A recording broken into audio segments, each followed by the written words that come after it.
রহমান রহিম আল্লাহ তাআলার নামে। সূরা বনী ইসরাঈল। রহমান রহিম আল্লাহ তাআলার নামে। পবিত্র ও মহিমান্বিত সেই আল্লাহ তাআলা, যিনি তাঁর এক বান্দাকে রাতের বেলায় মসজিদে হারাম থেকে মসজিদে আকসায় নিয়ে গেলেন, যার পারিপার্শ্বিকতাকে আমি আগেই বরকতপূর্ণ করে রেখেছিলাম, যেন আমি তাকে আমার অদৃশ্য জগতের কিছু নিদর্শন দেখাতে পারি।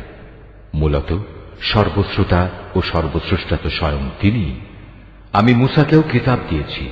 আমি এই কিতাবকে বনী ইসরাঈলের হেদায়েতের উপকরণ বানিয়েছিলাম। আমি আদেশ দিয়েছিলাম, আমাকে ছাড়া অন্য কাউকে তোমরা নিজেদের কর্মবিধায়ক রূপে গ্রহণ করো না। তোমরা হচ্ছে সেসব লোকের বংশধর যাদের আমি নূহের সাথে নৌকায় আরোহণ করিয়েছিলাম। অবশ্যই সে ছিল আমার এক কৃতজ্ঞ বান্দা।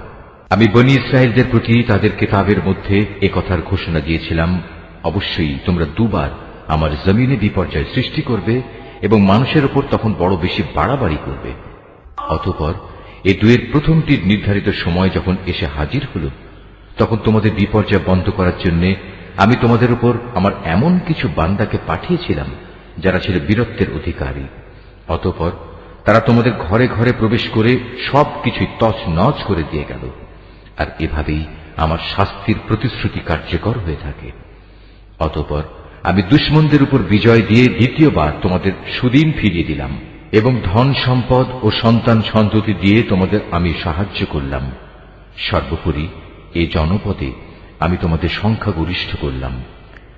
যদি তোমরা কোনো ভালো কাজ করে থাকো, তা করেছ একান্তভাবে তোমাদের নিজেদের জন্য। অপরদিকে তোমাদের কেউ যদি কোনো মন্দ কাজ করে থাকো, তার দায়িত্ব একান্তভাবে তার নিজের। অতঃপর যখন আমার দ্বিতীয় প্রতিশ্রুতির সময় হাজির হল, তখন আমি আর এক দলকে তোমাদের মোকাবেলার জন্য পাঠিয়েছিলাম, যেন তারা তোমাদের মুখমণ্ডল কালিমাচ্ছন্ন করে দেয়, যেমন করে প্রথমবার এ ব্যক্তিরা মসজিদে আকসায় প্রবেশ করেছে এবং এর প্রচুর ক্ষতি সাধন করেছে। আবারও যেন তারা মসজিদে প্রবেশ করতে পারে এবং যে যে জিনিসের উপর তারা অধিকার জমাতে পারে তাই যেন তারা ধ্বংস করে দিতে পারে। সম্ভবত এর মাধ্যমে আল্লাহ তাআলা তোমাদের উপর অনুগ্রহ করবেন। আর তোমরা যদি আবার বিদ্রোহের দিকে ফিরে যাও, তাহলে আমিও আমার শাস্তির পুনরাবৃত্তি করব। আর আমি তো কাফেরদের জন্য জাহান্নামকে তাদের চির কারাগারে পরিণত করে রেখেছি। অবশ্যই এ কোরআন এমন এক পথের দিকে নির্দেশনা দেয় যা অতি সরল ও মজবুত, এবং যেসব ইমানদার মানুষ নেক আমল করে, এ কিতাব তাদের এ সুসংবাদ দেয় যে তাদের জন্য আল্লাহর কাছে এক মহাপুরস্কার রয়েছে। অপরদিকে যারা পরকালে বিশ্বাস করে না, আমি তাদের জন্য এক কঠিন আযাব প্রস্তুত করে রেখেছি। আর মানুষ যেভাবে নিজের জন্য না বুঝে অকল্যাণ কামনা করে, তেমনি সে তার নিজের জন্য বুঝে সুঝে কিছু কল্যাণও কামনা করে। আসলে মানুষ কাঙ্ক্ষিত বস্তুর জন্য এমনিই তাড়াহুড়ো করে। আমি রাত ও দিনকে আমার কুদরতের দুটো নিদর্শন বানিয়ে রেখেছি। অতঃপর রাতের নিদর্শন আমি বিলীন করে দিয়েছি এবং দিনের নিদর্শনকে আমি করেছি আলোকময়, যাতে করে এর আলোতে তোমরা তোমাদের মালিকের রিজিক সংগ্রহ করতে পারো। সর্বোপরি তোমরা এর মাধ্যমে বছরের গণনা ও এর হিসাবও জানতে পারো। আর এর সব কয়টি বিষয়ই আমি খুলে খুলে বর্ণনা করেছি। প্রত্যেক মানুষের ভাগ্যলিপি আমি তার গলায় হারের মতো করে ঝুলিয়ে রেখেছি। কিয়ামতের দিন তার জন্য আমল নামার একটি গ্রন্থ আমি তার সামনে বের করে দেব। সে তা তার সামনে খোলা অবস্থায় পড়ে থাকতে দেখবে। আমি তাকে বলবো, পড়ো, এ হচ্ছে তোমার আমল নামা। আজ নিজের হিসাবের জন্য তুমি একাই যথেষ্ট। যে ব্যক্তি হিদায়াতের পথে চলবে, সে তো চলবে একান্তভাবে নিজের ভালোর জন্য। যে ব্যক্তি গোমরাহ হবে, তার গোমরাহির দায়িত্ব অবশ্যই তার উপর। আসল কথা হচ্ছে, সেদিন কেউই অন্য কারো গুনাহের ভার বইবে না। আর আমি কখনোই কোনো জাতিকে আযাব দেই না, যতক্ষণ না আমি সেখানে আযাব থেকে সতর্ককারী কোন রসুল না পাঠাই। আমি যখন কোন জনপদকে ধ্বংস করতে চাই, তখন তার বিত্তশালী লোকদের ভালো কাজের আদেশ করি, কিন্তু তা না করে সেখানে তারা গুনাহের কাজ করতে শুরু করে। অতঃপর এজন্য সেখানে আমার আযাবের ফয়সালা প্রতিষ্ঠিত হয়ে যায়। পরিশেষে আমি তা সম্পূর্ণরূপে বিনাশ করে দিই। নূহের পর আমি এই একই কারণে কত মানব গোষ্ঠীকে ধ্বংস করে দিয়েছি। হে নবী, তোমার মালিক তার বান্দাদের গুনাহের খবর রাখা ও তা পর্যবেক্ষণ করার জন্য একাই যথেষ্ট। কোন ব্যক্তি দ্রুত দুনিয়ার সুখ সম্ভোগ পেতে চাইলে আমি তাকে এখানে তার জন্য যতটুকু দিতে চাই তা সত্য দিয়ে দেই, কিন্তু পরিশেষে তার জন্য জাহান্নামী নির্ধারণ করে রাখি, যেখানে সে প্রবেশ করবে একান্ত নিন্দিত, অপমানিত ও বিতাড়িত অবস্থায়। অপরদিকে যারা আখিরাত ও তার সাফল্য কামনা করে এবং তা পাওয়ার জন্য যে পরিমাণ চেষ্টা করা উচিত তেমনি ভাবেই চেষ্টা করে, সর্বোপরি যারা হয় সত্যিকার মোমেন, মূলত তারাই হচ্ছে এমন লোক যাদের চেষ্টা সাধনা আল্লাহর দরবারে কবুল হয়। হে নবী, আমি এদের যারা দুনিয়া চায় এবং ওদের যারা আখিরাত চায় সবাইকেই তোমার মালিকের দান থেকে সাহায্য করে যাচ্ছি, এবং তোমার মালিকের দান কারো জন্যই বন্ধ নয়। হে নবী, তুমি দেখো কিভাবে আমি পার্থিব সম্পদের বেলায় তাদের একজনকে আরেকজনের উপর শ্রেষ্ঠত্ব দান করলাম। অবশ্য মর্যাদার দিক থেকে আখিরাত অনেক বড়, তার ফজিলত বহুলাংশে বেশি। হে মানুষ, আল্লাহর সাথে তোমরা অন্য কাউকে মাবুদ বানিও না, নতুবা পরকালে তোমরা নিন্দিত, অপমানিত ও নিঃসহায় হয়ে পড়বে। তোমার মালিক আদেশ করছেন তোমরা তাকে বাদ দিয়ে অন্য কারো ইবাদত করো না, এবং তোমরা তোমাদের পিতামাতার সাথে সৎ ব্যবহার করো। তাদের একজন কিংবা উভয়ই যদি তোমার জীবদ্দশায় বার্ধক্যে উপনীত হয়, তাহলে তাদের সাথে বিরক্তিসূচক কিছু বলো না এবং কখনো তাদের ধমক দিও না। তাদের সাথে সম্মানজনক ভদ্রজনিত কথা বলবে।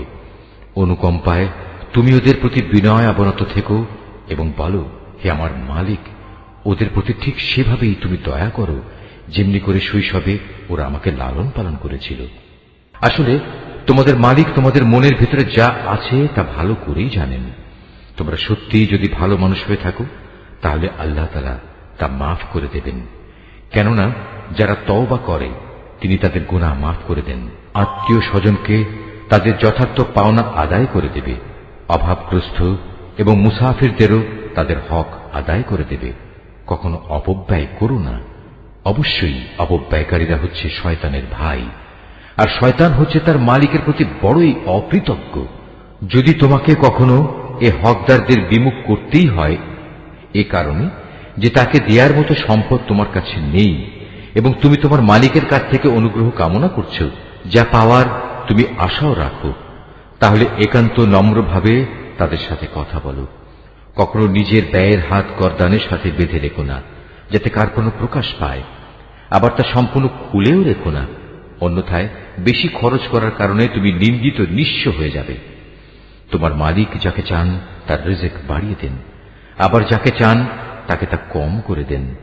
অবশ্যই তিনি তার বান্দাদের প্রয়োজন সম্পর্কে ভালোভাবেই জানেন এবং তাদের অবস্থাও তিনি দেখেন। তোমরা তোমাদের সন্তানদের কখনো দারিদ্র্যের ভয়ে হত্যা করো না। আমি যেমন তাদের রিজিক দান করি তেমনি তোমাদেরও কেবল আমিই রিজিক দান করি। রিজিকের ভয়ে তাদের হত্যা করা হবে অবশ্যই একটি মহাপাপ। তোমরা ব্যভিচারের ধারে কাছেও যেও না, নিঃসন্দেহে এ হচ্ছে একটি অশ্লীল কাজ এবং নিকৃষ্ট পথ। কোন জীবনকে অন্যায়ভাবে হত্যা করো না, যা আল্লাহ তাআলা হারাম করেছেন। যে ব্যক্তিকে অন্যায়ভাবে হত্যা করা হয় আমি তার উত্তরাধিকারীকে এ অধিকার দিয়েছি, সে চাইলে রক্তের বিনিময় দাবি করতে পারে, তবে সে যেন হত্যার প্রতিশোধ নেয়ার ব্যাপারে বাড়াবাড়ি না করে, কেননা হত্যার মামলায় যে ব্যক্তি মজলুম তাকেই সাহায্য করা হবে। এতিমদের মাল সম্পদের কাছেও যেও না, তবে এমন কোন পন্থায় যা এতিমের জন্য উত্তম বলে প্রমাণিত হয় তা বাদে, যতক্ষণ পর্যন্ত সে এতিম তার বয়ঃপ্রাপ্তির পর্যায়ে উপনীত হয় এবং তোমরা এদের দেয়া যাবতীয় প্রতিশ্রুতি মেনে চলো, কেননা কিয়ামতের দিন এ প্রতিশ্রুতির ব্যাপারে তোমাদের জিজ্ঞাসাবাদ করা হবে। কোনো কিছু পরিমাপ করার সময় মাপ কিন্তু পুরোপুরিই করবে, আর ওজন করার জিনিস হলে দাঁড়িপাল্লা সোজা করে ধরবে। লেনদেনের ব্যাপারে এই হচ্ছে উত্তম পন্থা এবং পরিণামের দিক থেকে এটাই হচ্ছে উৎকৃষ্ট। যে বিষয়ে তোমার কোনো জ্ঞান নেই অযথা তার পেছনে পড়ো না, কেননা কিয়ামতের দিন কান, চোখ ও অন্তর এ সব কয়টির ব্যবহার সম্পর্কে তাকে জিজ্ঞেস করা হবে। আল্লাহর জমিনে কখনোই দম্ভ ভরে চলো না, কেননা যতই অহংকার করো না কেন তুমি কখনোই জমিন বিদীর্ণ করতে পারবে না, আর উচ্চতায়ও তুমি কখনো পর্বত সমান হতে পারবে না। হে নবী, এগুলো সবই খারাপ কাজ, এর মন্দ দিকগুলো তোমার মালিকের কাছে একান্ত ঘৃণিত। তোমার মালিক ওহির মাধ্যমে যে প্রজ্ঞা দান করেছেন এ হচ্ছে তার অন্তর্ভুক্ত, যা তোমার মালিক ওহির মাধ্যমে তোমার কাছে পাঠিয়েছেন। তুমি আল্লাহর সাথে অন্য আর কাউকে মাবুদ বানাবে না, অন্যথায় তুমি নিন্দিত, অপমানিত ও আল্লাহর অনুগ্রহ থেকে বঞ্চিত হয়ে জাহান্নামে নিক্ষিপ্ত হবে। এটা কেমন কথা? তোমাদের মালিক তোমাদের জন্য নির্ধারিত করেছেন পুত্র সন্তান আর নিজ ফেরেশতাদের কন্যা হিসেবে গ্রহণ করে নিয়েছেন। তোমরা সত্যিই আল্লাহ তাআলা সম্পর্কে একটা জঘন্য কথা বলে বেড়াচ্ছ। আমি এই কোরআনে এ কথাগুলো সবিস্তার বর্ণনা করেছি যাতে করে তারা এর থেকে কিছু শিক্ষা গ্রহণ করতে পারে, কিন্তু এই বিষয়টি তাদের ঈমানের প্রতি বিদ্বেষ ছাড়া আর কিছুই বাড়াল না। হে নবী, এদের তুমি বলো, যদি আল্লাহর সাথে আরো মাবুদ থাকত, যেমন করে এ মুশরিক লোকেরা বলে, তাহলে অবশ্যই তারা এতদিনে আরশের মালিকের কাছে পৌঁছার একটা পথ বের করে নিত। মূলত এরা আল্লাহ তাআলা সম্পর্কে যা কিছু অবান্তর কথাবার্তা বলে, তিনি তার চেয়ে অনেক পবিত্র, অনেক মহিমান্বিত। সাত আসমান, জমিন, এ দুয়ের মাঝখানে যা কিছু মজুদ আছে তা সবই আল্লাহ তাআলার পবিত্রতা ও মহিমা ঘোষণা করছে। সৃষ্টিলোকে কোনো একটি জিনিসই এমন নেই যা তার প্রশংসা, পবিত্রতা ও মাহাত্ম্য ঘোষণা করে না, কিন্তু তাদের পবিত্রতা ও মহিমা ঘোষণা তোমরা অনুধাবন করতে পারো না। অবশ্যই তিনি একান্ত সহনশীল ও ক্ষমাপরায়ণ। হে নবী, যখন তুমি কোরআন পাঠ করো তখন তোমার ও যারা পরকালের উপর বিশ্বাস করে না তাদের মাঝে আমি একটি প্রচ্ছন্ন পর্দা এঁটে দেই। আমি তাদের অন্তরের উপর এক ধরনের আবরণ রেখে দিই, ওদের কানে এনে দিই বধিরতা, যাতে করে ওরা তা উপলব্ধি করতে না পারে। তাই তুমি দেখবে, যখন তুমি কোরআনে এক আল্লাহ তাআলার কথা স্মরণ করতে থাকো তখন তারা তোমার কাছ থেকে সরে পড়ে। আমি ভালো করেই জানি, যখন ওরা কান পেতে তোমার কথা শোনে, তখন ওরা কান পেতে কি কথা শোনে আমি এও জানি। যখন এই জালেমরা নিজেদের মধ্যে সলা পরামর্শ করে বলে, তোমরা তো একজন জাদুগ্রস্ত লোকেরই অনুসরণ করে চলেছ, হে নবী, দেখো এরা তোমার ব্যাপারে কি ধরনের উপমা তৈরি করেছে। মূলত এসব কারণেই এরা গোমরাহ হয়ে গেছে, অতএব এরা সঠিক পথের সন্ধান পাবে না। এ মূর্খ লোকেরা বলে, আমরা মৃত্যুর পর হাড্ডিতে পরিণত হয়ে পচে গেলেও কি নতুন সৃষ্টিরূপে পুনরায় উত্থিত হব? তুমি তাদের বলো, মৃত্যুর পর তোমরা পাথর হয়ে যাও কিংবা লোহায় পরিণত হও, সর্বাবস্থায় তোমরা পুনরুত্থিত হবে। কিংবা এমন কিছু সৃষ্টি তোমাদের ধারণায় যার বাস্তবায়ন হওয়া খুবই কঠিন। অচিরেই তারা বলবে, অবস্থা এমন হলে কে আমাদের পুনরায় জীবিত করবে? তুমি বলো, হ্যাঁ, তিনিই করবেন, যিনি তোমাদের প্রথমবার সৃষ্টি করেছেন। অতঃপর তুমি দেখবে তারা তোমার সামনে মাথা নাড়াবে এবং বলবে, তাহলে কবে হবে এসব কিছু? তুমি বলো, সম্ভবত সেদিন খুব শীঘ্রই সংঘটিত হবে, যেদিন আল্লাহ তাআলা তোমাদের ডাক দেবেন এবং তোমরা সবাই তার প্রশংসা করতে করতে তার ডাকে সাড়া দেবে। আর তোমরা ভাববে, সামান্য কিছু সময়ই তোমরা কবরে কাটিয়ে এসেছ। হে নবী, আমার বান্দাদের বলে দাও, তারা যেন কথা বলার সময় এমন সব কথা বলে যা উত্তম, কেননা শয়তান খারাপ কথা দ্বারা তাদের মাঝে বিভেদ সৃষ্টির উস্কানি দেয়, আর শয়তান তো হচ্ছে মানুষের প্রকাশ্য দুশমন। হে মানুষ, তোমাদের মালিক তোমাদের সম্পর্কে ভালো করেই জানেন। তিনি চাইলে তোমাদের উপর দয়া করেন, আবার চাইলে তিনি তোমাদের শাস্তি দেন। হে নবী, আমি তো তোমাকে তাদের উপর কোনো অভিভাবক করে পাঠাইনি। তোমার মালিক তাদের ভালো করেই জানেন যা আসমান সমূহ ও জমিনের মাঝে মজুদ রয়েছে। আমি এক একজন নবীকে এক একজনের উপর মর্যাদা দান করেছি। এমনি ভাবেই আমি দাউদকে জবুর কিতাব দান করে মর্যাদাবান করেছি। হে নবী, এদের বলো, তোমরা আল্লাহকে বাদ দিয়ে যাদের মাবুদ মনে করে ডাকো তাদের ডেকে দেখো, দেখবে তারা তোমাদের কষ্ট দূর করা কিংবা তা বদলে দেওয়ার কোনো ক্ষমতাই রাখে না। ওরা যাদের ডাকে তারা স্বয়ং নিজেরাই তো তাদের মালিকের কাছে পৌঁছার উছিলা তালাশ করতে থাকে। তারা দেখতে চায় তাদের মধ্যে কে আল্লাহ তাআলার নিকটতর হতে পারে এবং তারা তাঁরই দয়া প্রত্যাশা করে, তাঁর আযাবকে ভয় করে। মূলত তোমার মালিকের আযাব এমনই একটি বিষয় যা একান্ত ভীতিপ্রদ। এমন কোন একটি জনপদ নেই যা আমি কিয়ামতের দিন আসার আগেই ধ্বংস করে দেব না, কিংবা তাদের আমি কঠোর আযাব দেব না। এসব কথা তো আমার পাঠানো কিতাবেই লিপিবদ্ধ আছে। আমাকে আযাবের নিদর্শন সমূহ পাঠানো থেকে এছাড়া অন্য কোনো কিছুই নিবৃত্ত করতে পারেনি যে তাদের আগের লোকেরা তা অস্বীকার করেছে।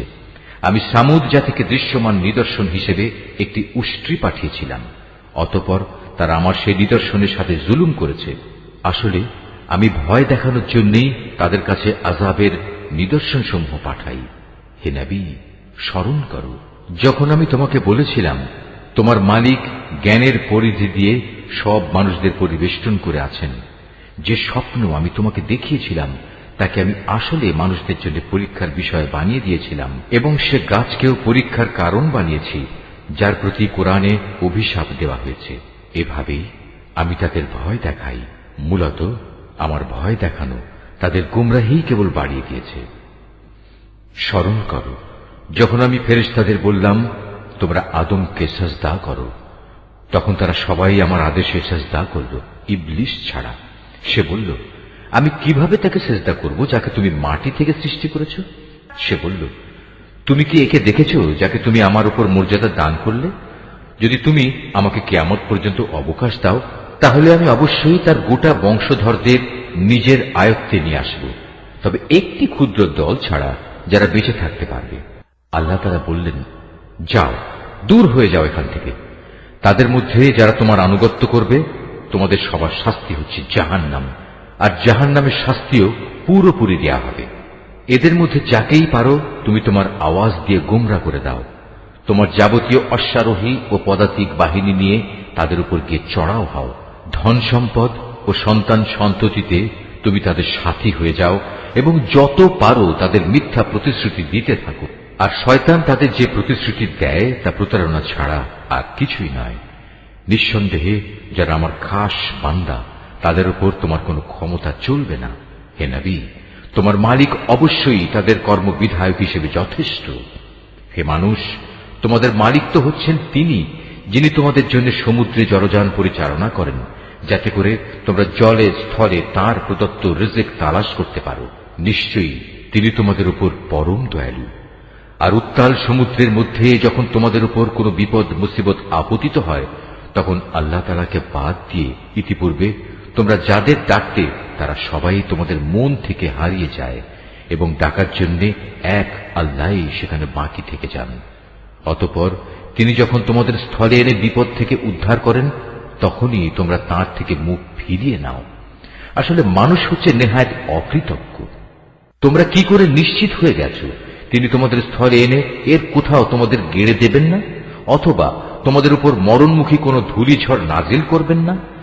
এমন অবস্থা যখন আসবে তখন তোমরা কোনো অভিভাবকও পাবে না। অথবা তোমরা এ ব্যাপারেও কি নিশ্চিত হয়ে গেছো যে তিনি পুনরায় তোমাদের সেই সমুদ্রে নিয়ে যাবেন না, এবং স্থলে এসে যে আচরণ তোমরা তার সাথে করেছো তোমাদের সেই অকৃতজ্ঞতার শাস্তি স্বরূপ তিনি অতঃপর তোমাদের উপর প্রচন্ড ঝড় পাঠাবেন না এবং তোমাদের উত্তাল সমুদ্রে ডুবিয়ে দেবেন না? আর এমন অবস্থা দেখা দিলে তোমাদের জন্য সেদিন আমার বিরুদ্ধে কোনো সাহায্যকারী পাবে না। আমি অবশ্যই আদম সন্তানদের মর্যাদা দান করেছি। স্থলে ও সমুদ্রে আমি ওদের চলাচলের বাহন দিয়েছি এবং তাদের পবিত্র জিনিসসমূহ দিয়ে আমি রিজিক দান করেছি। অতঃপর আমি অন্য যত কিছু সৃষ্টি করেছি তার অধিকাংশের উপরই আমি তাদের শ্রেষ্ঠত্ব দান করেছি। যেদিন আমি প্রত্যেক জাতিকে তাদের নেতাদের সাথে ডাকব, সেদিন যাদের আমলনামা তাদের ডান হাতে দেয়া হবে তারা খুশি হয়ে তা পড়তে শুরু করবে। তাদের উপর সেদিন বিন্দু মাত্র জুলুম করা হবে না। যে ব্যক্তি জেনে বুঝে এই দুনিয়ায় সত্য থেকে অন্ধ হয়ে থেকেছে, পরকালেও সে আল্লাহর নিয়ামত থেকে অন্ধ থেকে যাবে এবং হেদায়েত থেকেও সে হবে পথহারা। হে নবী, আমি তোমার প্রতি যে ওহী পাঠিয়েছি তার প্রচার ও প্রতিষ্ঠা থেকে তোমার পদস্খলন ঘটাবার ব্যাপারে এরা কোনো প্রকার চেষ্টা থেকেই বিরত থাকেনি, যাতে করে তুমি ওহীর বদলে আমার সম্পর্কে কিছু মিথ্যা কথা বানাতে শুরু করো। যদি তেমন কিছু করতে তাহলে এরা তোমাকে তাদের ঘনিষ্ঠ বন্ধু বানিয়ে দিত। যদি আমি তোমাকে তখন অবিচল না রাখতাম তাহলে তুমি অবশ্যই তাদের দিকে সামান্য কিছুটা হলেও ঝুঁকে পড়তে। আর এমনটি যদি হতো তাহলে এ জীবনে যেমন আমি তোমাকে দ্বিগুণ শাস্তি আস্বাদন করাতাম, তেমনি মৃত্যু পরবর্তী কালেও আমি তোমাকে দ্বিগুণ শাস্তি আস্বাদন করাতাম। তুমি আমার বিরুদ্ধে তখন কোনোই সাহায্যকারী পেতে না। হে নবী, এরা এ ব্যাপারেও কোনো চেষ্টা ত্রুটি করেনি যে তোমাকে এ ভূখণ্ড থেকে উৎখাত করে এর বাইরে কোথাও ফেলে দেবে। যদি তেমনটি হতো তাহলে তোমার পরে তারা নিজেরাও সেখানে সামান্য কিছুক্ষণই মাত্র টিকে থাকতে পারত। তোমার আগে আমি যত নবী রসুল পাঠিয়েছিলাম তাদের ব্যাপারে এই ছিল আমার নিয়ম, আর তুমি আমার সে নিয়মের কখনো রদবদল দেখতে পাবে না। হে নবী, সূর্য ঢলে যাওয়ার পর থেকে রাতের অন্ধকার পর্যন্ত সময়ের ভেতর নামাজ প্রতিষ্ঠা করবে এবং ফজরের সময় কোরআন তেলাওয়াত জারি রাখবে। অবশ্য ফজরের কোরআন তেলাওয়াত সহজেই পরিলক্ষিত হয়। রাতের কিছু অংশে তাহাজ্জুদ নামাজ প্রতিষ্ঠা করো, এটা তোমার জন্য ফরজ নামাজের অতিরিক্ত একটা নামাজ। আশা করা যায় তোমার মালিক এর বরকত দ্বারা তোমাকে প্রশংসিত মর্যাদায় প্রতিষ্ঠিত করবেন। তুমি বলো, হে আমার মালিক, যেখানেই আমাকে নিয়ে যাও না কেন তুমি আমাকে সত্যের সাথে নিয়ে যাও, এবং যেখান থেকেই আমাকে বের করো না কেন সত্যের সাথেই বের করো, এবং তোমার কাছ থেকে আমার জন্য একটি সাহায্যকারী রাষ্ট্রশক্তি প্রদান করো। তুমি ঘোষণা দাও, সত্য এসে গেছে এবং মিথ্যা চিরতরে বিলুপ্ত হয়ে গেছে। অবশ্য মিথ্যাকে বিলুপ্ত হতেই হবে। আমি কোরআনে যা কিছু নাজিল করি তা হচ্ছে ঈমানদারদের জন্য তাদের রোগের উপশমকারী ও রহমত, কিন্তু এ সত্ত্বেও তা জালেমদের জন্য ক্ষতি ছাড়া আর কিছুই বৃদ্ধি করে না। যখন আমি মানুষদের উপর কোন রকম অনুগ্রহ করি তখন তারা কৃতজ্ঞতার বদলে আমার দিক থেকে মুখ ফিরিয়ে নেয় এবং নিজেকে দূরে সরিয়ে নিয়ে যায়। আবার যখন কোন রকম কষ্ট মুসিবত তাকে স্পর্শ করে তখন সে একেবারে নিরাশ হয়ে পড়ে। নবী, এতে তুমি বলো, প্রত্যেক ব্যক্তি নিজ প্রকৃতির উপর কাজ করে যাচ্ছে, অতঃপর তোমাদের মালিক ভালো করে জানেন কে সঠিক পথের উপর রয়েছে। হে নবী, এরা তোমার কাছে জানতে চায় রূহ কি জিনিস। তুমি এদের বলো, রূহ হচ্ছে আমার মালিকের আদেশ সম্পর্কিত একটি বিষয়। আসলে সৃষ্টি রহস্য সম্পর্কে তোমাদের যা কিছু জ্ঞান দেয়া হয়েছে তা নিতান্ত কম। তারপরেও আমি তোমার প্রতি যে কতটুকু ওহী পাঠিয়েছি, যদি আমি চাইতাম তা অবশ্যই তোমার উপর থেকে প্রত্যাহার করে নিতে পারতাম, আর তেমন কিছু হলে তুমি আমার মোকাবেলায় কোনোই সাহায্যকারী পেতে না। কিন্তু এটা হচ্ছে তোমার মালিকের একান্ত দয়া, এতে কোনো সন্দেহ নেই। তোমার উপর তার অনুগ্রহ অনেক বড়। তুমি তাদের এও বলো, যদি সব মানুষ ও জিন এ কাজের জন্য একত্রিত হয় যে তারা এই কোরআনের অনুরূপ কোনো কিছু বানিয়ে আনবে, তাতেও তারা এর মতো কিছু তৈরি করে আনতে পারবে না। যদিও এ ব্যাপারে তারা একে অপরের সাহায্যকারী হয়, তবুও নয়। আমি কোরআনের মধ্যে মানুষদের বোঝানোর জন্য বহু উপমা দ্বারা হেদায়েতের বাণী বিশদভাবে বর্ণনা করেছি, কিন্তু অধিকাংশ মানুষই তা অমান্য না করে ক্ষান্ত হল না। এরা বলে, কখনোই আমরা তোমার উপর ঈমান আনব না যতক্ষণ না তুমি আমাদের জন্য এই জমিন থেকে এক প্রস্রবণ ধারা প্রবাহিত না করবে, কিংবা তোমার জন্য খেজুরের অথবা আঙুরের একটি বাগান তৈরি হবে এবং তাতে তুমি অসংখ্য নদী নালা বইয়ে দেবে, অথবা যেমন করে তুমি কিয়ামত সম্পর্কে বলো সে অনুযায়ী আসমানকে টুকরো টুকরো করে আমাদের উপর ফেলে দেবে, অথবা স্বয়ং আল্লাহ তাআলা ও তার ফেরেশতাকে আমাদের সামনে এনে দাঁড় করিয়ে দেবে, কিংবা থাকবে তোমার কোন স্বর্ণ নির্মিত ঘর, অথবা তুমি আরোহণ করবে আসমানে। কিন্তু আমরা তোমার আকাশে চড়ার ঘটনাও বিশ্বাস করব না যতক্ষণ না তুমি সেখান থেকে আমাদের জন্য একটি কিতাব নিয়ে আসবে যা আমরা পড়তে পারব। হে নবী, তুমি এদের শুধু এটুকু বলো, মহান পবিত্র আমার আল্লাহ তাআলা, আমি তো কেবল তাঁর পক্ষ থেকে একজন মানুষ, একজন রাসূল বই, কিছুই নই। যখনই মানুষদের কাছে আল্লাহ তাআলার কাছ থেকে হেদায়েত আসত তখন তাদের ঈমান আনা থেকে এছাড়া অন্য কোনো জিনিসই বিরত রাখেনি যে তারা বলতো, আল্লাহ তাআলা আমাদের মতো একজন মানুষকে কি নবী করে পাঠালেন? হে নবী, তুমি তাদের বলো, যদি এই জমিনে ফেরেশতারাই বসবাস করত এবং তারা এখানে নিশ্চিন্তভাবে ঘুরে বেড়াত, তাহলে অবশ্যই আমি তাদের জন্য আসমান থেকে কোন ফেরেশতাকেই নবী করে পাঠাতাম। তুমি বলো, আমার এবং তোমাদের মাঝে আল্লাহ তাআলাই আমি মনে করি সাক্ষী হিসেবে যথেষ্ট। অবশ্যই তিনি তার বান্দাদের সম্পর্কে জানেন, তিনি তাদের সব আচরণও দেখেন। যাকে আল্লাহ তাআলা হিদায়াত দান করেন সেই মূলত হিদায়াত প্রাপ্ত হয়, আর যাকে তিনি গোমরাহ করেন এমন লোকদের হিদায়াত দানের জন্য হে নবী, তুমি আল্লাহ তাআলা ছাড়া আর অন্য কাউকেই সাহায্যকারী পাবে না। এমন সব গোমরাহ লোকদের আমি কিয়ামতের দিন মুখের উপর ভর দিয়ে চলা অবস্থায় একত্রিত করব। এরা তখন হবে অন্ধ, বোবা ও বধির। এদের সবার ঠিকানা হবে জাহান্নাম। যতবার তা স্তীমিত হয়ে আসবে ততবার আমি তাকে তাদের জন্য প্রজ্বলিত করে আরো বাড়িয়ে দেব। এ হচ্ছে তাদের যথার্থ শাস্তি, কেননা তারা আমার আয়াতসমূহকে অস্বীকার করত। তারা আরো বলতো, মৃত্যুর পর যখন আমরা অস্থিতে পরিণত হয়ে যাব ও চূর্ণ বিচূর্ণ হয়ে যাব, তখনও কি আমরা নতুন সৃষ্টিরূপে উত্থিত হব? এ মূর্খ লোকেরা কি ভেবে দেখেনি আল্লাহ তাআলা, যিনি আসমান সমূহ ও জমিন পয়দা করেছেন, তিনি এই বিষয়ের উপর ক্ষমতা রাখেন যে তাদের মতো মানুষদের তিনি সৃষ্টি করতে পারেন। দ্বিতীয়বার তাদের পয়দা করার একটি ক্ষণ তিনি তাদের জন্য নির্ধারণ করে রেখেছেন, যাতে কোনো রকম সন্দেহের অবকাশ নেই। তথাপি এই জালেম লোকেরা সেই দিনকে অস্বীকার করেই যাচ্ছে। হে নবী, বলো, আমার মালিকের দয়ার ভাণ্ডার যদি তোমাদের করায়ত্তে থাকত, তবে তা ব্যয় হয়ে যাবে, এ ভয়ে তোমরা তা আঁকড়ে রাখতে চাইতে। আসলে মানুষ স্বভাবগতভাবেই অতিশয় কৃপণ। আমি মূসাকে 9টি স্পষ্ট নিদর্শন দিয়েছিলাম। অতএব হে নবী, তুমি স্বয়ং বনী ইসরায়েলদের কাছে এই কথাটা জিজ্ঞেস করো। যখন সে তাদের কাছে নবী হয়ে এসেছিল, তখন ফেরাউন তাকে বলেছিল, হে মূসা, আমি মনে করি তুমি একজন জাদুগ্রস্ত ব্যক্তি। এর জবাবে সে বলেছিল, তুমি একথা ভালো করেই জানো, নবুয়তের প্রমাণ সম্বলিত এসব অন্তর্দৃষ্টি সম্পন্ন জ্ঞান আসমান সমূহ ও জমিনের মালিক ছাড়া আর কেউই নাজিল করেননি। হে ফেরাউন, আমি তো মনে করি তুমি সত্যি ধ্বংস হয়ে গেছ। অতঃপর সে তাদের এ জমিন থেকে উৎখাত করে দিতে চাইল, কিন্তু আমি তাকে এবং যারা তার সঙ্গী সাথী ছিল তাদের সবাইকে এর নাফরমানির জন্য সমুদ্রে ডুবিয়ে দিয়েছি। অতঃপর আমি বনী ইসরায়েলদের বললাম, এবার তোমরা এই জমিনে নির্বিবাদে বসবাস করো। এরপর যখন আখিরাতের প্রতিশ্রুতির সময় আসবে, তখন আমি তোমাদের সবাইকে সংকুচিত করে আমার সামনে নিয়ে আসব। এ কোরআনকে আমি সত্য বাণী সহকারে নাজিল করেছি, তাই তা সত্য নিয়েই নাজিল হয়েছে।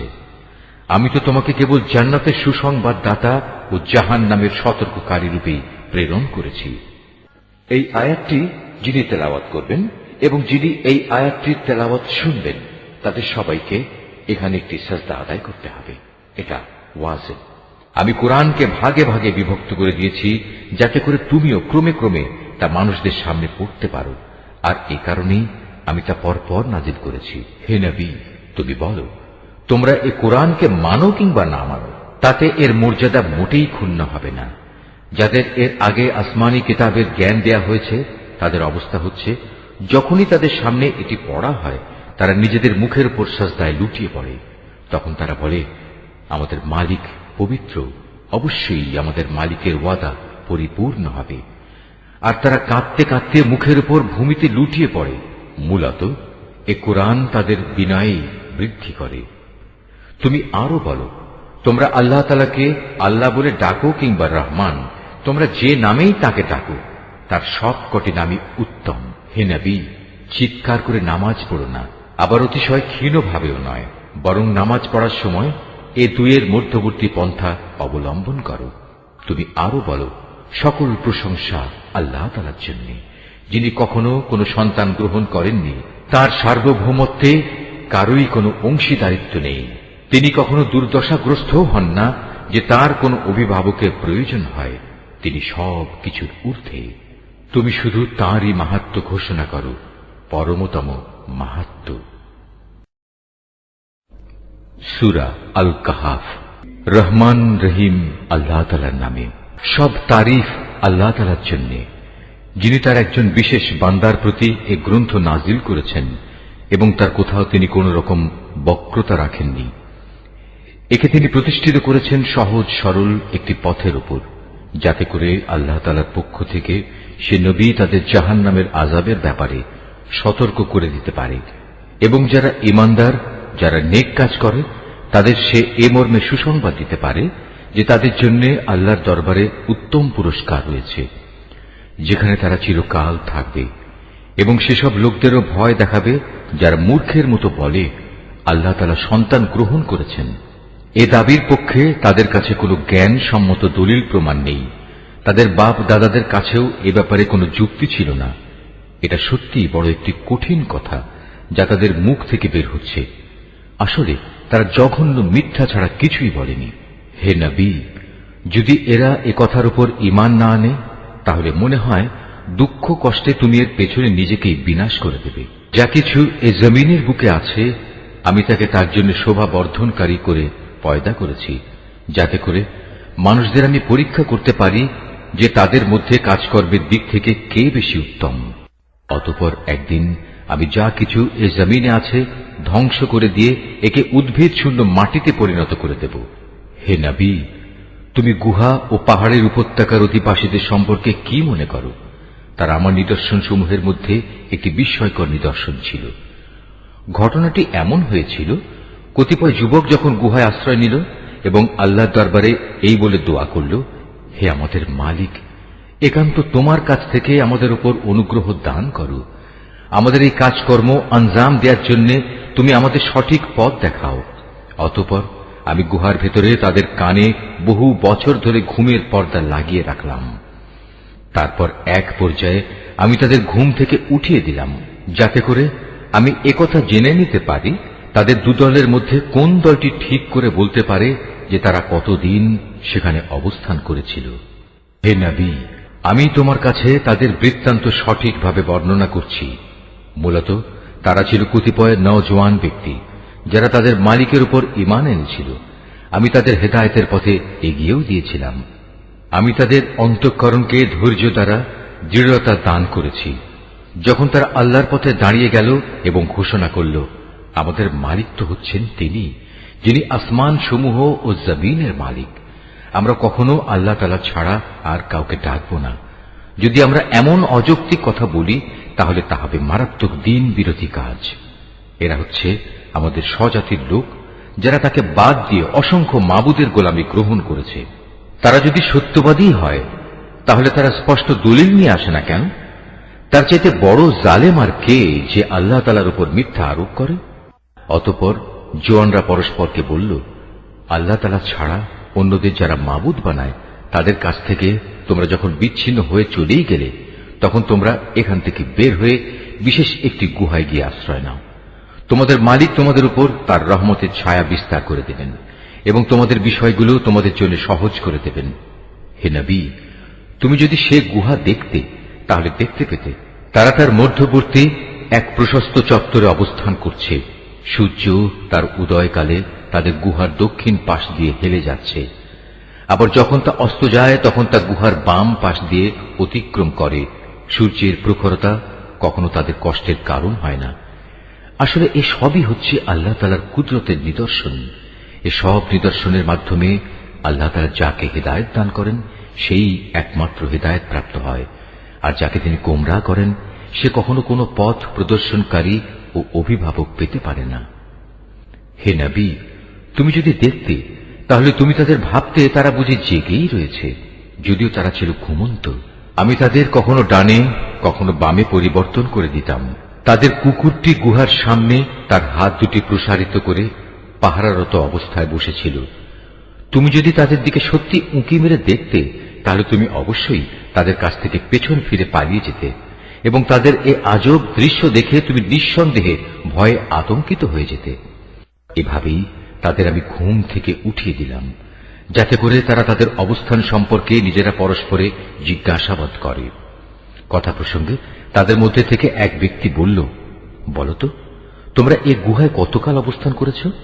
তারা বলল, বড় জোর একদিন কিংবা তার চাইতেও কম সময়ে আমরা এখানে অবস্থান করেছি। অতঃপর যখন তারা একমত হতে পারল না তখন তারা বলল, তোমাদের মালিকই একথা জানেন তোমরা এ গুহায় কতকাল অবস্থান করেছ। এখন সে বিতর্ক রেখে বরং তোমরা তোমাদের একজনকে তোমাদের এ রৌপ্য মুদ্রা সহ শহরে পাঠাও। সে বাজারে গিয়ে দেখুক কোন খাবার উত্তম, সেখান থেকে কিছু খাবার তোমাদের কাছে নিয়ে আসুক। সে যেন বিচক্ষণতার সাথে কাজ করে এবং সে যেন কাউকেই তোমাদের ব্যাপারে কিছু জানতে না দেয়। যদি তারা তোমাদের সম্পর্কে জানতে পারে তাহলে তারা তোমাদের প্রস্তরাঘাত করে হত্যা করবে, কিংবা তোমাদের জোর করে তারা তাদের দিনে ফিরিয়ে নেবে। আর একবার তেমনটি হলে কখনোই তোমরা মুক্তি পাবে না। আর এভাবেই আমি একদিন তাদের ব্যাপার শহরবাসীদের জানিয়ে দিলাম, যাতে করে তারা একথা জানতে পারে মৃতকে জীবন দেওয়ার ব্যাপারে আল্লাহ তাআলার ওয়াদা আসলেই সত্য এবং কিয়ামতের আসার ব্যাপারেও কোন রকম সন্দেহ নেই। যখন তারা নিজেদের মধ্যে এ নিয়ে বিতর্ক করে যাচ্ছিল তখন কিছু লোক বলল, তাদের সম্মানে তাদের উপর একটি স্মৃতিসৌধ নির্মাণ করে দাও। আসলে তোমাদের মালিকই তাদের সম্পর্কে সর্বাধিক খবর রাখেন। অপরদিকে যেসব মানুষ তাদের কর্তব্য কাজের উপর বেশি প্রভাবশালী ছিল, তারা বলল, স্মৃতিসৌধ বানানোর বদলে চলো আমরা তাদের উপর একটি মসজিদ বানিয়ে দেই। কিছু লোক বলে, গুহার অধিবাসীরা ছিল 3 জন, ওদের মধ্যে চতুর্থটি ছিল ওদের পাহারাদার কুকুর। আবার কিছু লোক বলে তারা ছিল 5 জন, তাদের ষষ্ঠটি ছিল ওদের কুকুর। আসলে অজানা অদেখা বিষয়সমূহের প্রতি এরা খামাখা অনুমান নিক্ষেপ করি এ সব কিছু বলছে।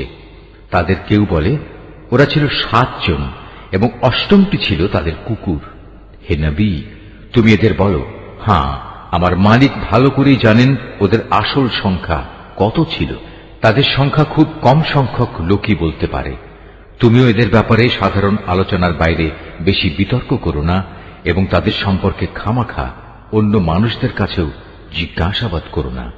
হে নবী, কখনো কোনো কাজের ব্যাপারে একথা বলো না, এ কাজ আমি আগামীকাল করব। হ্যাঁ, বরং এভাবে বলো, আল্লাহ তাআলা যদি চান তাহলেই আমি আগামীকাল এ কাজটা করব। যদি কখনো কোনো কিছু ভুলে যাও তাহলে তোমার মালিককে স্মরণ করো এবং বলো, সম্ভবত আমার মালিক এ কাহিনীর চাইতে নিকটতর কোনো কল্যাণ দিয়ে আমাকে পথ দেখাবেন। তারা তাদের এ গুহায় কাটিয়েছে মোট 300 বছর। কেউ অবশ্য এর সাথে আরো 9 বছর যোগ করেছে।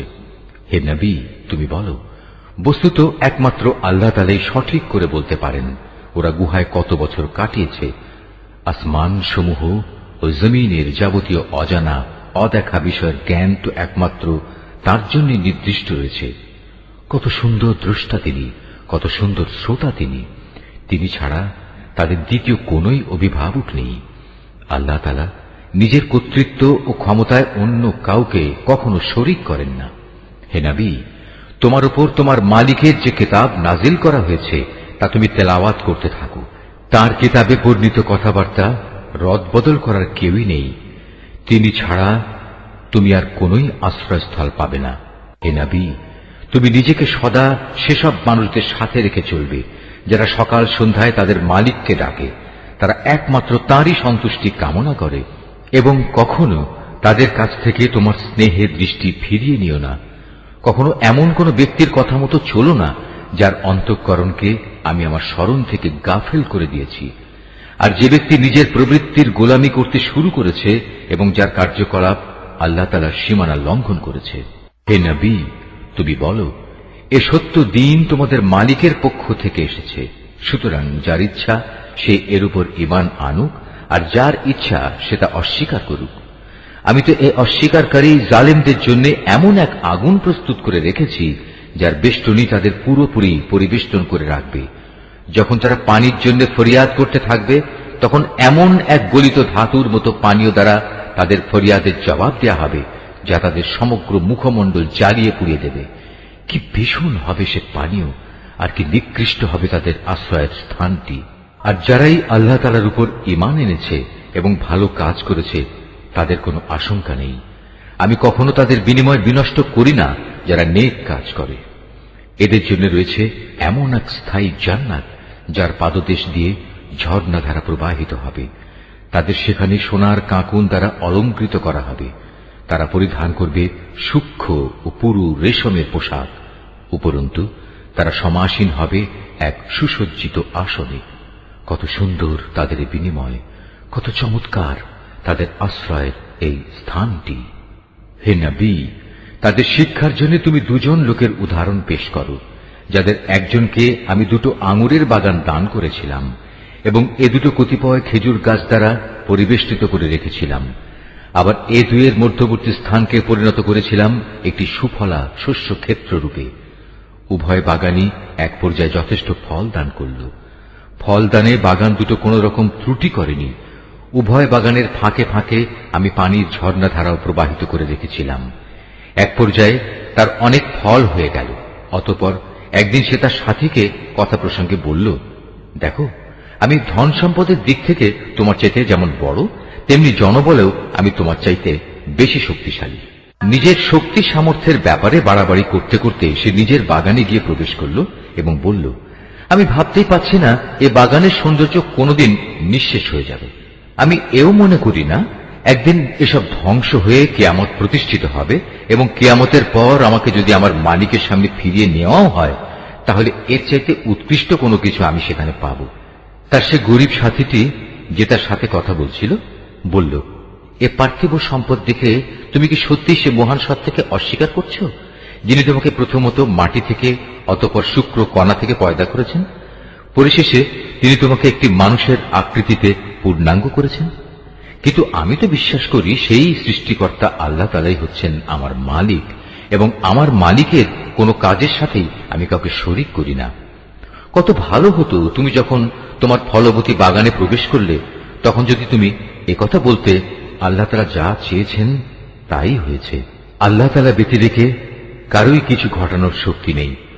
যদিও তুমি আমাকে ধনে জনে তোমার চাইতে কম দেখলে, কিন্তু আমি আল্লাহ তাআলার উপর ঈমান রাখি। সম্ভবত আমার মালিক আমাকে তোমার এ পার্থিব বাগানের চাইতে উৎকৃষ্ট আখিরাতের কোনো বাগান দান করবেন এবং অকৃতজ্ঞতার জন্য তোমার বাগানের উপর আসমান থেকে এমন কোনো বিপর্যয় নাজিল করবেন, ফলে তা উদ্ভিদ শূন্য এক বিরান ভূমিতে পরিণত হয়ে যাবে, কিংবা তার পানি তার জমিনের নিচেই অন্তর্হিত হয়ে যাবে। তেমন কিছু হলে তুমি কখনো তা আবার খুঁজে আনতে পারবে না। অতঃপর তাই ঘটল, তার বাগানের ফল ফলারিকে বিপর্যয় এসে ঘিরে ফেলল। তখন সে ব্যক্তি সেই ব্যয়ের উপর যা সে বাগানের শোভাবর্ধনের পেছনে করেছিল হাতের উপর হাত রেখে আক্ষেপ করতে লাগল। বাগানের অবস্থা এমন হল যা তা মুখ থুবড়ে পড়ে থাকল এবং সে নিজের ভুল বুঝতে পেরে বলতে লাগল, কত ভালো হতো যদি আমি আমার মালিকের ক্ষমতার সাথে অন্য কাউকে শরীক না করতাম। যারা বাহাদুরি করেছে তাদের কোনো দলই আজ তাকে আল্লাহর এই প্রতিশোধের মোকাবেলায় সাহায্য করার জন্য অবশিষ্ট রইল না, না সে নিজে কোন রকম প্রতিশোধ নিতে পারল। কেননা এখানে রক্ষা করার যাবতীয় এখতিয়ার একমাত্র আল্লাহ তাআলার, যিনি একমাত্র সত্য, পুরস্কার দানে ও পরিণাম নির্ধারণে তিনিই উত্তম। হে নবী, তুমি এদের কাছে দুনিয়ার জীবনের উদাহরণ পেশ করো। এই জীবনটা হচ্ছে এমন যেমন আমি আকাশ থেকে পানি বর্ষণ করি, যার কারণে জমিনের উদ্ভিদ ঘন সুশোভিত হয়ে ওঠে, অতঃপর এক সময় বাতাসটা উড়িয়ে নিয়ে ফেরে। মূলত আল্লাহ তাআলা সব কিছুর উপর প্রচন্ড ক্ষমতাবান। ধন সম্পদ ও সন্তান সন্ততি হচ্ছে তোমাদের পার্থিব জীবনের কতিপয় অস্থায়ী সৌন্দর্য মাত্র। চিরস্থায়ী হচ্ছে মানুষের নেক কাজ, আর তা হচ্ছে তোমার মালিকের কাছে পুরস্কার পাওয়ার জন্য অনেক ভালো। আর কোনো কল্যাণময় কিছু কামনা করতে গেলেও তা হচ্ছে উত্তম। যেদিন আমি পাহাড় সমূহকে চলমান করে সরিয়ে দেব এবং তুমি এই পৃথিবীকে দেখবে তা একটি শূন্য প্রান্তর, সেদিন আমি তাদের মানব কুলকে এক জায়গায় জড়ো করব, কোনো একজনকেও আমি বাদ দেব না। তাদের সবাইকে তোমার মালিকের সামনে সারিবদ্ধভাবে এনে হাজির করা হবে। অতঃপর আমি বলবো, আজ তো তোমরা সবাই আমার কাছে এসে গেছো, ঠিক যেমনি করে আমি তোমাদের প্রথমবার পয়দা করেছিলাম, কিন্তু তোমরা অনেকেই মনে করতে আমি তোমাদের দ্বিতীয়বার আমার কাছে হাজির করার জন্য কোনো সময়সূচি নির্ধারণ করে রাখিনি। অতঃপর তাদের সামনে আমল নামা রাখা হবে। তখন নাফরমান ব্যক্তিদের তুমি দেখবে সে আমল নামায় যা কিছু লিপিবদ্ধ আছে তারা তার কারণে খুবই আতঙ্কগ্রস্ত থাকবে। তারা বলতে থাকবে, হায় দুর্ভাগ্য আমাদের, এ আবার কেমন গ্রন্থ! এ তো দেখছি আমাদের জীবনের ছোট কিংবা বড় প্রত্যেক বিষয়ের হিসাব রেখেছে। তারা যা কিছু করেছে তার প্রতিটি বস্তুই তারা সে গ্রন্থে মজুদ দেখবে। তোমার মালিক সেদিন কার উপর বিন্দুমাত্র জুলুমও করবেন না। স্মরণ করো যখন আমি ফেরেশতাদের বলেছিলাম তোমরা সবাই আদমকে সাজদা করো, তখন তারা সবাই সাজদা করল, কিন্তু ইবলিস সাজদা করল না। সে ছিল আসলে জিনদেরই একজন। সে তার মালিকের আদেশের নাফরমানি করল। যে এত বড় নাফরমানি করল, তোমরা কি তাকে এবং তার বংশধরদের আমার বদলে তোমাদের অভিভাবক হিসেবে গ্রহণ করে চলেছ? অথচ প্রথম দিন থেকেই সে তোমাদের প্রকাশ্য দুশমন। চেয়ে দেখো, জালেমদেরকে নিকৃষ্ট বিনিময় দেয়া হয়েছে। আকাশমণ্ডলী ও পৃথিবী সৃষ্টি করার সময় আমি তাদের কাউকে ডাকিনি, এমনকি স্বয়ং তাদের নিজেদের বানানোর সময়ও তো আমি তাদের ডাকিনি। আসলে আমি তো অক্ষম ছিলাম না যে তাদের পরামর্শ আমার দরকার। অন্যদের যারা গোমরাহ করে আমি তাদের সাহায্য গ্রহণ করি না। যেদিন তিনি এদের বলবেন তোমরা তাদের ডাকো যাদের তোমরা আমার শরীক মনে করতে, ওরা তাদের ডাকবে, কিন্তু তারা তাদের এ ডাকে কোনোই সাড়া দেবে না। আমি এদের উভয়ের মাঝখানে এক মরণ ফাঁদ রেখে দেব। এ নাফরমান লোকেরা যখন আযাব দেখতে পাবে, তখন তারা বুঝে যাবে তারা এক্ষুনি সেখানে গিয়ে পতিত হচ্ছে। আর একবার সেখানে পতিত হলে ওরা তা থেকে কখনোই মুক্তির পথ পাবে না। আমি মানুষের বোঝার জন্য এই কোরআনে সব ধরনের উপমা ও উদাহরণ বিশদভাবে বর্ণনা করেছি, কিন্তু মানুষের অধিকাংশই এ নিয়ে তর্ক করে। হেদায়েত যখন মানুষের সামনে এসে গেল, তখন ঈমান আনা ও গুনাহের জন্য তাদের মালিকের কাছে ক্ষমা চাওয়া থেকে তাদের কোন জিনিস বিরত রাখছে? তারা সম্ভবত পূর্ববর্তী মানুষদের অবস্থা তাদের কাছে এসে পৌঁছানোর কিংবা আমার আযাব তাদের সামনে এসে হাজির হবার অপেক্ষা করছে। আমি তো রসুলদের পাঠাই যে তারা মানুষদের জন্য জান্নাতের সুসংবাদবাহী ও জাহান্নামের সতর্ককারী হবে, কিন্তু যারা কুফরি করেছে তারা ছোটখাটো বিষয় নিয়ে ঝগড়া শুরু করে, যাতে তারা সত্যকে ব্যর্থ করে দিতে পারে। মূলত তারা আমার আয়াতসমূহকে এবং যেসব বিষয় দিয়ে তাদের জাহান্নাম থেকে সতর্ক করা হয়েছিল তাকে বিদ্রূপের বিষয়ে পরিণত করে নিয়েছে। তার চাইতে বড় জালেম আর কে আছে, যাকে তার মালিকের আয়াতসমূহ স্মরণ করিয়ে দেয়া হচ্ছে এবং সে এর থেকে মুখ ফিরিয়ে দিচ্ছে। সর্বোপরি যা কিছু গুনাহের বোঝা তার হাত দুটো অর্জন করেছে, সে তা ভুলে যায়। আমি তাদের অন্তরের উপর জাহেলিয়াতের আবরণ লাগিয়ে দিয়েছি, যেন তারা সত্য দিন বুঝতে না পারে। এমনি ভাবে তাদের কানেও এক ধরনের কঠিন বস্তু ঢেলে দিয়েছি, এ কারণে তারা সত্য কথা শুনতে পায় না। অতএব হে নবী, তুমি ওদের যতই হেদায়েতের পথে ডাকো না কেন, তাদের কখনো হেদায়েত দেয়া হবে না। হে নবী, তোমার মালিক বড়ই ক্ষমাশীল ও দয়াবান। তিনি যদি তাদের সবাইকে তাদের কৃতকর্মের জন্য শাস্তি দিতে চাইতেন, তাহলে তিনি সহজেই তা ত্বরান্বিত করতে পারতেন।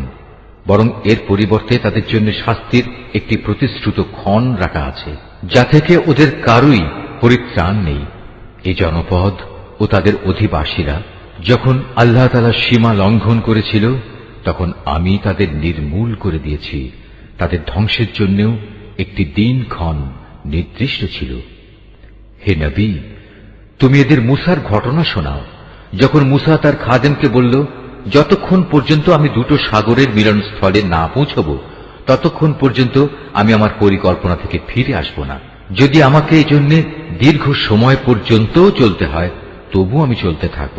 যখন তারা উভয়ে সেই প্রত্যাশিত দুটো সাগরের সঙ্গম স্থলে এসে পৌঁছল, তখন তারা উভয়ই তাদের খাবারের জন্য রাখা মাছটির কথা ভুলে গেল। সে মাছটি ছুটে গিয়ে সুড়ঙ্গের মতো একটি পথ করে সহজেই সাগরে চলে গেল। যখন তারা আরো কিছু দূর এগিয়ে গেল, তখন সে তার খাদেমকে বলল, এবার আমাদের নাস্তা নিয়ে এসো, আমরা আজকের সফরে সত্যি ভারী ক্লান্ত হয়ে পড়েছি। সে বলল, তুমি কি দেখোনি, আমরা যখন শিলাখণ্ডের পাশে বিশ্রাম করছিলাম, তখন আমি মাছের কথা ভুলেই গিয়েছিলাম। আসলে শয়তানি আমাকে ভুলিয়ে দিয়েছে যে আমি তার কথাটা স্মরণ রাখব। আর সে মাছটিও কি আশ্চর্যজনক পদ্ধতিতে নিজের পথ ধরে সাগরের দিকে নেমে গেল। সে বলল, হ্যাঁ, এই তো হচ্ছে সেই জায়গা যে স্থানটির আমরা সন্ধান করছিলাম। মাছটি চলে যাওয়ার জায়গাই হচ্ছে সাগরের মিলনস্থল। অতঃপর তারা নিজেদের পথের চিহ্ন ধরে ফিরে চলল। এরপর তারা সেখানে পৌঁছলে তারা আমার বান্দাদের মাঝ থেকে একজন পুণ্যবান বান্দাকে সেখানে পেল, যাকে আমি আমার অনুগ্রহ দান করেছি। উপরন্তু তাকে আমি আমার কাছ থেকে বিশেষ জ্ঞান দান করেছিলাম। মূসা তাকে বলল, আমি কি তোমার অনুসরণ করতে পারি, যাতে করে আল্লাহ তাআলার কাছ থেকে যে জ্ঞান তোমাকে শেখানো হয়েছে তার কিছু অংশ তুমি আমাকে শেখাতে পারো? সে বলল, হ্যাঁ পারো, তবে আমার সাথে থেকে তা তুমি কখনো ধৈর্য ধারণ করতে পারবে না। অবশ্য এটাও ঠিক, যে বিষয়ে তোমার জ্ঞান সীমার বাইরে, তার উপর তুমি ধৈর্য ধরবেই বা কি করে? সে বলল, আল্লাহ তাআলা যদি চান তাহলে তুমি আমাকে ধৈর্যশীল হিসেবেই পাবে। আমি তোমার কোনো আদেশেরই বরখেলাপ করব না। সে বলল, আচ্ছা, যদি তুমি আমাকে অনুসরণ করোই, তাহলে কোনো বিষয় নিয়ে আমাকে কিছু জিজ্ঞেস করবে না, যতক্ষণ না সে কথা আমি নিজেই তোমাকে বলে দেব। অতঃপর তারা দুজন পথ চলতে শুরু করল। নদীর পাড়ে এসে উভয়ই একটি নৌকায় আরোহণ করল। নৌকায় উঠেই সে তাকে ছিদ্র করে দিল। সে বলল, তুমি কি এজন্য তাকে ছিদ্র করে দিলে যেন এর আরোহীতে তুমি ডুবিয়ে দিতে পারো? তুমি সত্যিই এক গুরুতর অন্যায় কাজ করেছ। মূসার কথা শুনে সে বলল, আমি কি তোমাকে এ কথা বলিনি? আমার সাথে থেকে তুমি কখনো ধৈর্য ধারণ করতে পারবে না? সে বলল, আমি যে ভুল করেছি সে ব্যাপারে তুমি আমাকে পাকড়াও করো না, এবং এ ব্যাপারে আমার উপর বেশি কঠোরতাও আরোপ করো না। আবার তারা পথ চলতে শুরু করল। কিছুদূর গিয়ে তারা উভয়ে একটি কিশোর বালক পেল। সাথে সাথে সে তাকে হত্যা করে ফেলল। এ কাজ দেখে সে বলল, তুমি তো কোন রকম হত্যার অপরাধ ছাড়াই একটি নিষ্পাপ জীবনকে বিনাশ করলে। তুমি সত্যি একটা গুরুতর অন্যায় কাজ করে ফেলেছ। নিশ্চয়ই আল্লাহ যা বলেছেন সত্য বলেছেন।